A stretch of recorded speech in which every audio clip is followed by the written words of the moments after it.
Inner awakening में आपका स्वागत है। पिछले एपिसोड में हमने यह सवाल उठाया था, क्या हम जीवन को संपूर्ण रूप से देख सकते हैं?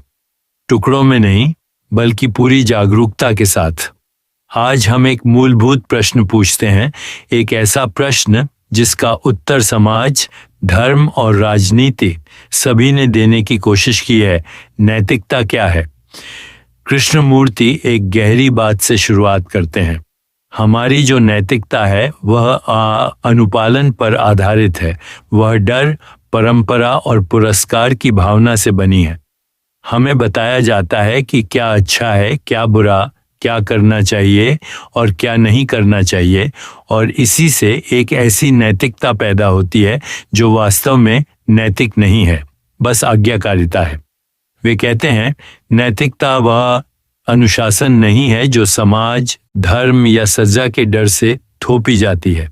सच्ची नैतिकता तो केवल तब जन्म लेती है जब पूर्ण स्वतंत्रता होती है।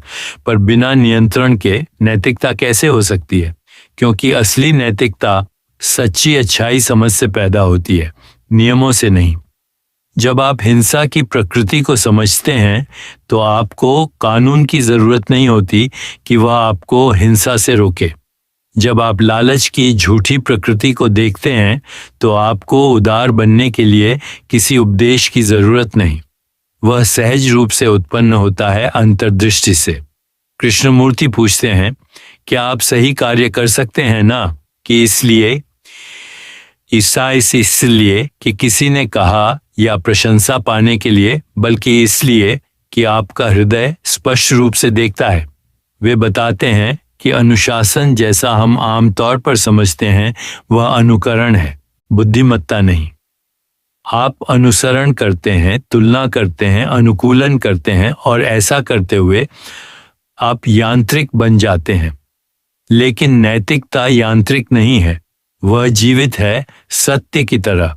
और नैतिकता से जीना है तो जागरूकता से जीना होगा, रिप्रेशन से नहीं। इसलिए कृष्णमूर्ति की नैतिकता में कोई नियम नहीं, केवल स्पष्टता है। कोई करना चाहिए नहीं, केवल देखना है।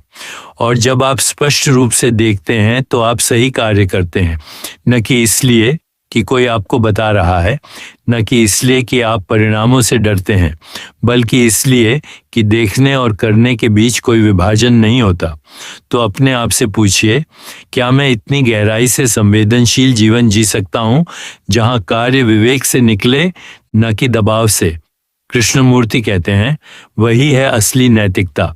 न सिखाई हुई बल्कि खोजी हुई, न थोपी हुई बल्कि जागृत। आप हमारे साथ इस यात्रा में जुड़े,